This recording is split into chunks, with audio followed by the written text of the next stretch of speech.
Are you looking for freedom? Freedom from the daily grind and hustle? Or just finding a way to live the life you always wanted? Then join us on the Investing for Freedom podcast. Our host, Mike Ayala, will help you discover new ways to find freedom with tips, insights, and interviews. You'll learn the exact systems he's used to travel the world and live his best life. True success and happiness are all about freedom. And here's your roadmap on how to find freedom on your own terms. Welcome to the Investing for Freedom podcast. Here's your host, Mike Ayala.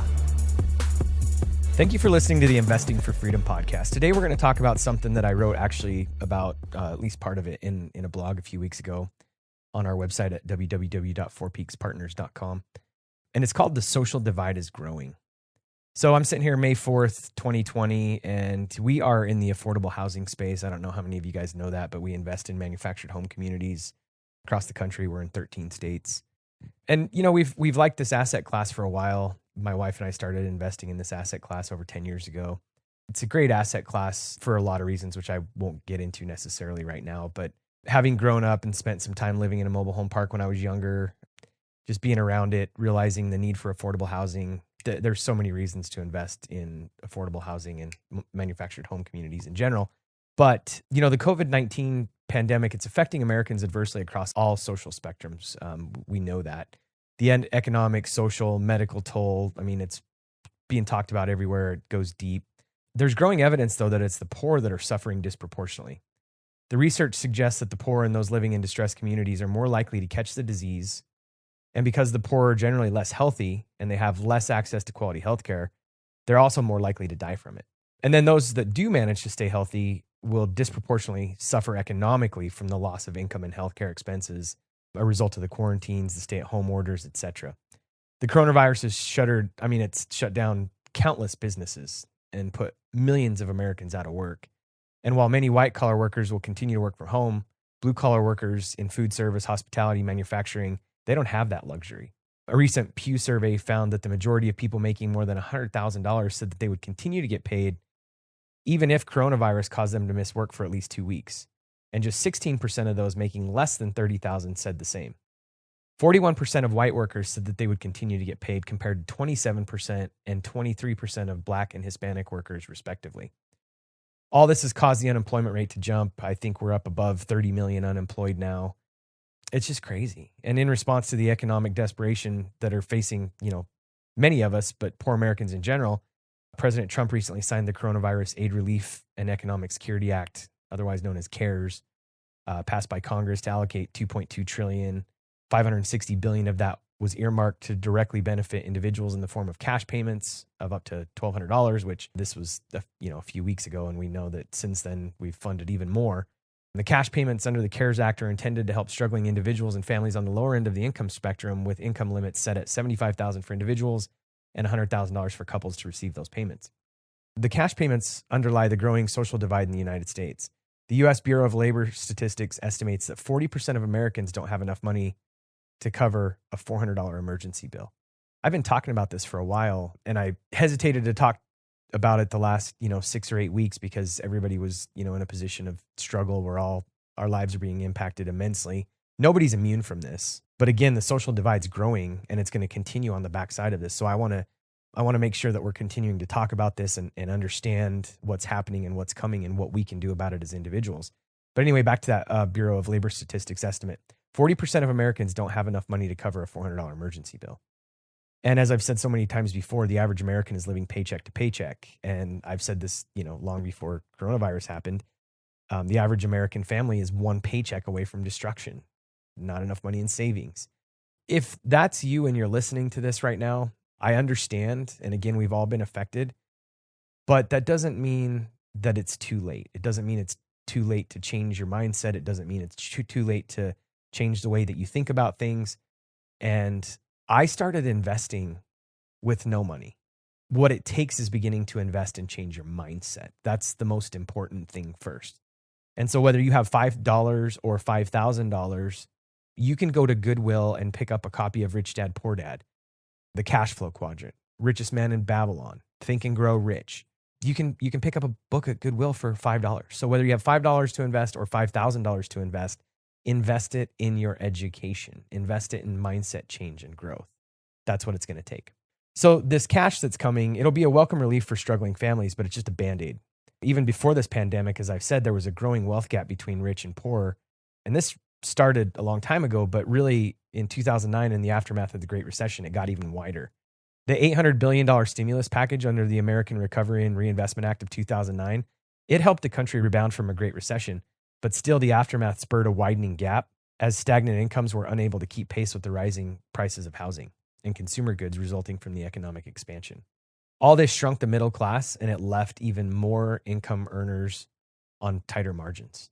Now more than ever, the American dream is getting further and further out of reach. The U.S. is becoming a renter's nation with more than 36% of all households estimated to be renters. And the one segment that is most underserved is affordable housing, where unprecedented demand is far outstripping supply. We're actually seeing this, even as we speak. We're all being affected in a lot of different ways. We're on reduced staff, and being in 13 different states, dealing with laws in these different states has been a challenge in itself. And, if any of you are in housing in general or investment, you need any help or just want to, talk about what you're doing or best practice or need any advice, just, go ahead and DM me at the Mike Ayala on Instagram. Or we actually have a great Facebook community that we're getting ready to really push a lot of amazing interviews through and content. It's free. It's called Investing for Freedom on Facebook. Just go look for the Investing for Freedom Facebook community. The dream of homeownership, though, is becoming less of a reality for many Americans now who are forced to rent, and mobile homes and mobile home communities fill basic needs that apartments can't meet. And that's the pride of ownership and four-wall privacy. That's one of the reasons why we really love it. Another thing, while MHC operators own the underlying land, MHC tenants own the physical homes. And that's not the case always. We do own some of the homes, but generally speaking, they own their home. And that fulfills a basic human need to call a place their own and to not share walls with the neighbors. And they get to own it. The dream of home ownership that is becoming a pipe dream for many is a trend that one can't ignore. I could tell you to invest in affordable housing only for the ROI, but the reality is I needed affordable housing growing up, as I mentioned earlier. I was raised in a mobile home, and investing in MHCs to me is also about giving back and providing safe, clean, and affordable housing to deserving tenants. We can't just sit back and wait for the government to fix all of our problems. And so what am I really saying here? I want you guys to start thinking about what you can do on the backside of this. If you really want to figure out, how to create more streams of income, and again, we're all going to be affected by this, but you got to be able to figure out how to solve more problems. And affordable housing is one of those problems. So how do you get involved in that? Well, there's a lot of different ways. And like I said, you could join a community, or you could, take a boot camp or anything like that. Reach out to me. We can talk through some of that. But you could also invest passively. There's a lot of MHC operators, a lot of apartment investors, that kind of stuff that will take investors, and we're one of those. So you could get involved passively as well. The government can create incentives, but ultimately it's we in the private sector who have the opportunity to make a difference in the lives of the underprivileged. For example, the opportunity zones that was passed a couple years ago by the president to encourage private investment in distressed communities through the tax incentives. The governments can give incentives, but it's the private entrepreneurs who need to step up, launch the businesses, and develop office space and housing, etc. Us in the private sector, we have the opportunity to make a difference by making affordable housing available to grossly underserved demographics. Again, at the end of the day, let's just get real here. In order to make more passive income, in order to make more active income, it's simple economics. You don't want to start a business that nobody needs your product, right? And so it's the same thing when you're talking about investing in real estate. Look at the areas of real estate that are going to need investment capital, that are going to need also, that are going to have demand. And so you're going to have tenants. I would not be investing in commercial office space at this point in time. That's a generalized comment. But across the nation, there's companies that have literally sent hundreds and hundreds of thousands and millions of employees working from home, and their office spaces are just sitting empty. I go to my office space every once in a while. We haven't had employees there for 2 months. 2 months of paying rent, and we're realizing that we can run a national company with properties in 13 states without an office building. So what am I saying? There's certain asset classes that are still going to do well, but you've got to be really careful on where you're investing at this point in time. And I think affordable housing is going to be one of those areas. I know it is. Banks are projecting a 30% mortgage default rate. So I know we've got all these people out, it's the best, housing's going to be fine and lending's going to come back and all that stuff. I want to be optimistic too, but the reality at the end of the day, when the banks are they're setting aside reserves and everything else for a 30% default rate on mortgages. We've got to pay attention to that. So affordable housing is going to be extremely important. Not only is affordable housing profitable, but it's the right thing to do by providing a place for those who cannot afford a 4-bedroom brick home in the suburbs to call their own, right? All Americans deserve housing that they can afford. And so I guess what I'm trying to say here is if you truly want to figure out how to make more money and invest in better ways, you have to figure out how to solve larger problems. And I'm telling you during this time, whether it's affordable housing that you want to invest in or it's a business that you want to start, you have to be thinking about solving bigger problems. And the rules that existed 4 weeks ago, 8 weeks ago, 12 weeks ago, they're not going to be the same rules. This has kind of been like a little thing that you've probably been seeing everywhere, but the new normal.